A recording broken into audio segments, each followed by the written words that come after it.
Hello, newcomers. My name is Adriana Dietz, and today we will be at Yellowstone National Park where the bison roam. In the setting that I have is specifically Rose Creek in Lamar Valley in Yellowstone National Park. It'll be an early morning. The fog is just slowly drifting away. The mist rises over the grass. We can see large huffing exhales from the bison's nostrils from far away, just to show how massive they are. Their breath is impressive.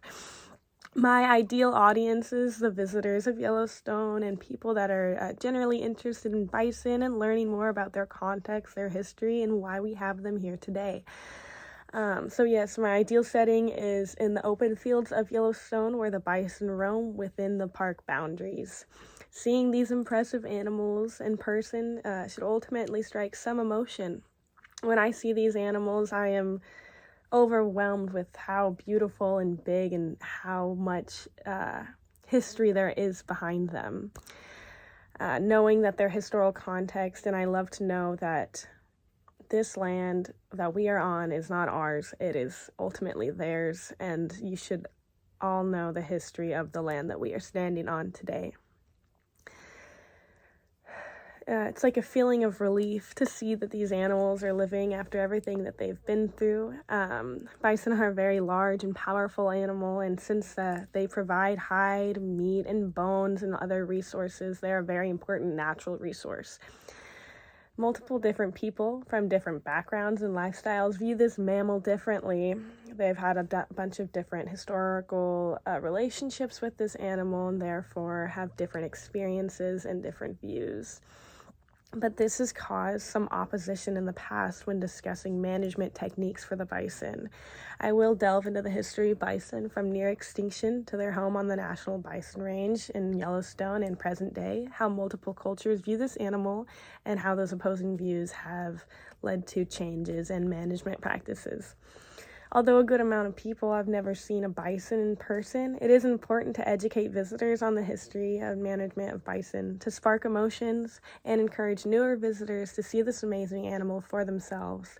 I want to encourage more people to understand the history, the story, and the land, and the whole picture and not just one part of it, which is why I want to give some context to the bison.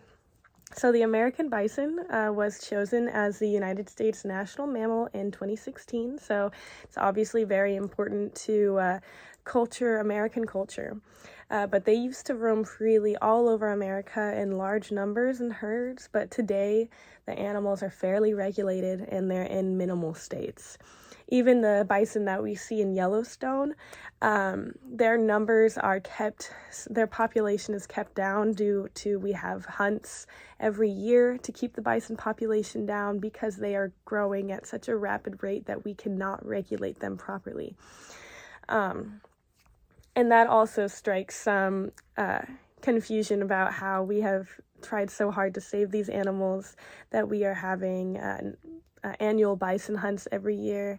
But for the people that use the resources, cherish the animal, use all their resources, that's a way to remember the animal and remember its importance by using all of the animal after hunting. So, preceding the arrival of European colonizers, the bison lived freely with natives, and they developed a strong relationship to this animal. Native people viewed this animal as a gift to the earth. It was very sentimental and it was important, and they were always giving thanks to what they have received. So when settlers came and were pushing westward, they pushed natives out of their homelands, out of their tribes, pushing westwards, developing new ideas, and these settlers were forcibly removing Native Americans from their tribes. And an easy tactic to target the native people was unfortunately to target their food source, which was the American bison. This ultimately led to a rapid decline in the bison population from where they were roaming all over America to the end of the 1800s. There was only like 30 in existence. But the reason we are able to stand here today and admire these bison can be attributed to two members of the Flathead Valley tribe, specifically Charles Pablo and Michael Pablo and Chris Allard. Forget about that. These two men from the tribe secretly heard that these bison, or they secretly took some of these bison in once they saw what was happening to their population. As the population was being decimated, they took calves and started their own herd called the Pablo Allard herd. And the Pablo Allard herd are actually the ancestors of the bison that we have here in Yellowstone today. So this herd was also used to start the National Bison Range that we have up in Montana, currently run by the Flathead Valley tribe, but I will get into that in just a minute.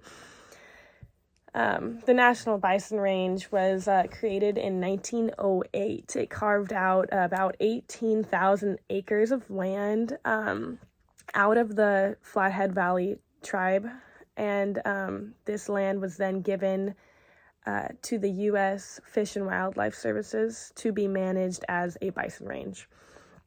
This caused a lot of opposition as natives had been caring for these bison and had this land, and as settlers came, they took this land and decided that they were going to manage the bison more effectively.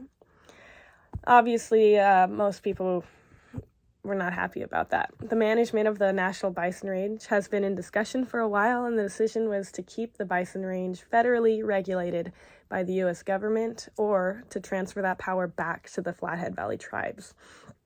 After years of discussion, a resolution has finally been in place in March of 2022, this year.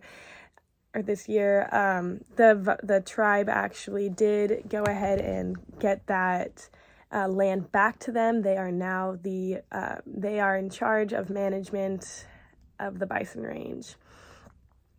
The largest argument against this came from worried farmers. Bison or carriers have a disease known as brucellosis, which causes stillbirths in cattle. And a lot of farmers were worried that if management practices changed, then these bison could possibly roam close enough to their farms to infect their cattle, which is a big issue for farmers. Their entire livelihood is based off animals and how the sale goes each year. If they have any cattle that is infected, their whole farm will need to be quarantined. That means that they will not make any revenue for that year. And I don't know if we have any farmers here today, but to know that all your money is in your cattle, it is a big deal to make sure that your cattle is safe and clean and not infected by brucellosis. There was a man named Robert Magnan who was a tribal member. He put in place a quarantine facility and gates to make sure that bison moving from Yellowstone Park boundaries towards the National Bison Range would either be held in these quarantine facilities long enough to where they could not be infectious anymore. Now that we are at this point where bison can migrate, we are trying to limit the spread of brucellosis. This outcome of restoring the National Bison Range back to the tribal members is one step in healing the land. It's important to know where the land we are standing on comes from and the history behind it. Every story has a history, but not all stories are accessible. So I'm glad that we are here today and are able to understand and get more context to this story. Obviously, there's a lot more than what I've said today, but now that everyone here has a better understanding of why this animal is so important, I hope you take the lessons from this and spread it to others. Encourage other people around you to visit this one-of-a-kind place and support the bison. Everyone doesn't know the history, and it should be shocking to some. But when you look at the bison, I hope that you see more than the big, beautiful animal that I see. I hope you see the war against Native people, the war of land grabbing. I hope you see the struggle to save this species from existence, or from extinction, to keep it in existence. This animal tells a story much larger than itself, one of tragedy, loss, perseverance, and alliance. I wanted to thank all of you for coming out with me today and listening to the story of this bison. And that's it.